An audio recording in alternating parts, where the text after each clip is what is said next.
Alors, bonsoir tout le monde. Nous avons ce soir, 27 octobre, un conseil extraordinaire pour traiter des points précis. Tout d'abord, je vais demander aux conseillers de se présenter dans l'ordre numérique. Oui, Harry Gao, bonsoir. Patricia Bégin, bonsoir. Pierre Lauzon, bonsoir, conseiller 3. Bernard Archambault, conseiller 4, bonsoir. Ghislaine Massé, conseillère numéro 5, bonsoir. Robert Méran, bonsoir. Alors, bienvenue à tous. Alors, tout le monde est présent, ainsi que Mme Véronique Piché, qui est la directrice générale et secrétaire trésorière. Donc, on ouvre la séance à 19h33 avec la résolution 2020-10-324.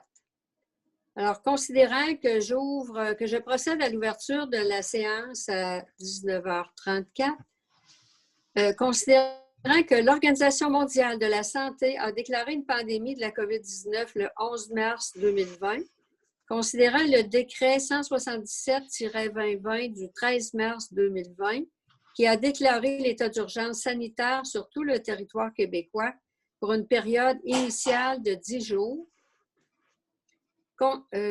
considérant le décret numéro 1094-2020 du 21 octobre 2020 qui prolonge cet état d'urgence pour une période additionnelle, soit jusqu'au 28 octobre 2020, considérant l'arrêté 2020-049 du 4 juillet 2020 du ministre de la Santé et des Services sociaux qui permet au Conseil de siéger à huis clos et qui autorise les membres à prendre part, délibérer et voter à une séance par tout moyen de communication si les mesures sanitaires ne peuvent être respectées.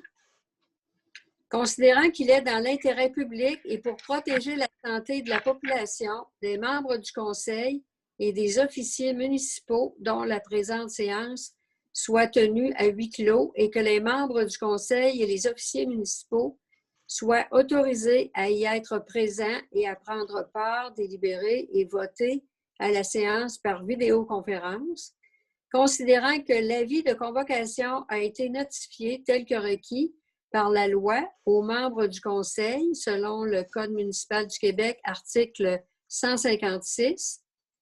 En conséquence, il est proposé et résolu que le Conseil accepte que la présente séance soit tenue à huis clos et que les membres du Conseil et les officiers municipaux puissent y participer par vidéoconférence.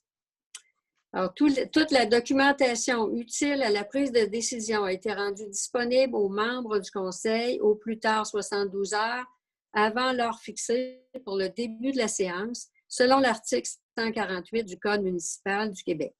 Alors, j'aurais besoin d'un proposeur pour cette résolution, M. Lauzon, et d'un appuyeur. Vous pouvez parler parce que je ne vous vois pas tous en même temps, appuyé par M. Archambault. Tout le monde est d'accord avec la résolution? Oui. Merci beaucoup. Merci. Maintenant, pour l'adoption de l'ordre du jour, la résolution 2020-10-325. Alors, l'ouverture de la séance. Point 2, adoption de l'ordre du jour. Point 3, règlement 2020-023, qui est un règlement décrétant une dépense de 344 945 et un emprunt pour l'achat d'une unité neuve d'intervention pour le service de sécurité incendie de la municipalité de Saint-Antoine-sur-Richelieu, avis de motion et dépôt de projet. Numéro 4, immeuble situé au 10-28 rue du Rivage, Maison de la culture Eulalie-du-Rocher, carnet de santé, firme d'architecture, mandat. Point 5, empiètement du domaine public, immeuble situé au 18 rue des Saules à Saint-Antoine-sur-Richelieu, période de questions et levée de l'Assemblée. Alors, j'aurais besoin d'un proposeur pour l'ordre du jour. Proposé. Je propose. Monsieur Archambault propose, Madame Massé appuie. Est-ce que tout le monde est d'accord avec la résolution pour adopter l'ordre du jour? Oui. Oui. Oui. Oui. Merci beaucoup. Alors, au point 3, je vais demander à Mme Ghislaine Massé de lire la résolution.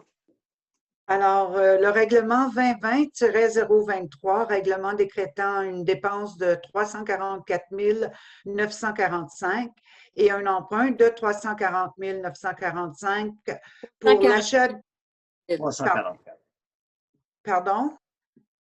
Tu as dit 340. 340, c'est 340. 344 945 Oui. pour l'achat d'une unité neuve d'intervention pour le service de sécurité incendie de la municipalité de Saint-Antoine-sur-Richelieu. Avis de motion et dépôt de projet. Alors, je donne avis de motion à l'effet qu'il sera présenté le règlement 2020-023, règlement décrétant une dépense de 344 945 et un emprunt de 344 945 pour l'achat d'une unité neuve d'intervention pour le service de sécurité incendie de la municipalité de Saint-Antoine-sur-Richelieu.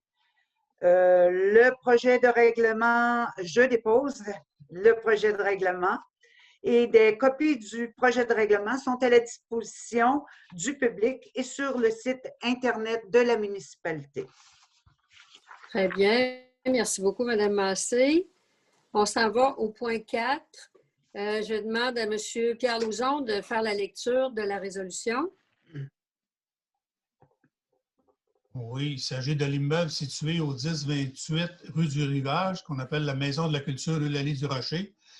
On veut faire un carnet de santé par une firme d'architecture. On veut leur donner le mandat. Résolution numéro 2020-10-326, considérant le programme de soutien au milieu municipal en patrimoine immobilier du ministère de la Culture et des Communications du Québec, le MCC, considérant que l'immeuble situé au 1028 de la rue du Rivage, la MCED, peut être éligible à cette subvention, considérant qu'il faut un carnet de santé spécifique en patrimoine pour inscrire la MCED à cette subvention. En conséquence, je propose de mandater la firme Nadeau Blondin Architecte au coût de 13 200 $ avant taxe pour le volet 1 à 10. Je seconde.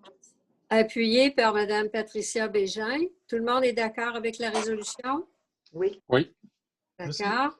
Merci beaucoup. Maintenant, le point 5 à l'ordre du jour. M. Archambault, responsable des travaux publics. Ton micro, Bernard, s'il te plaît.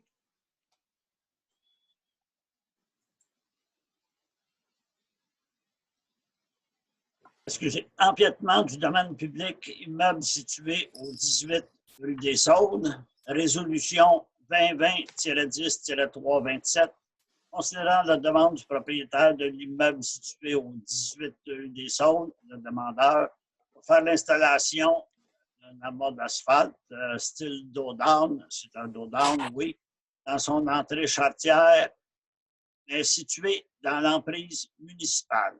Considérant que les assurances de la municipalité prennent en charge l'asphalte style dos-down sans frais supplémentaires. En conséquence, je propose d'autoriser l'empiètement dans l'emprise municipale pour un dos-down dans l'entrée charretière de l'immeuble situé au 18 rue des Saules si toutes les conditions suivantes sont respectées. Le demandeur ne peut tenir responsable la municipalité pour tout dommage à lui ou autrui en lien avec le dit dos-down. La permission est valide d'1 an et doit être renouvelée chaque année. Cette permission n'est pas transférable. Rien n'oblige la municipalité à renouveler la dite permission. Cette permission s'éteint aussitôt que le dit dos-down n'est plus. Aucune modification au dit dos-down ne peut être faite sans la permission de la municipalité. aussitôt qu'un règlement d'empiètement du domaine public entre en vigueur à la municipalité, cette demande devient caduque et le demandeur doit se conformer au nouveau règlement dans les 3 mois suivants l'entrée en vigueur du dit règlement. Toutes les conditions doivent être respectées de la part du demandeur afin de maintenir valide l'autorisation d'empiètement sur le domaine public. D'annuler la résolution 2020-10-316, empiètement du domaine public, immeuble situé au 18 des Saules. C'est tout. J'aurais besoin d'un appuyeur, Appuyé. appuyé par M. Pierre Lauzon. Est-ce que tout le monde est d'accord avec cette résolution? Oui. Oui. Parfait, merci beaucoup. Oui. Donc, il y a une période de questions, mais on n'a pas de questions étant donné que c'est un conseil extraordinaire. On va procéder maintenant à la levée de la séance par la résolution 2020-10-328. J'aurais besoin d'un proposeur, Je propose. Mme Bégin, et un appuyeur, Oui. M. Archambault. Oui. Donc, on lève la séance à 19h44. Merci. Merci à tous. Merci.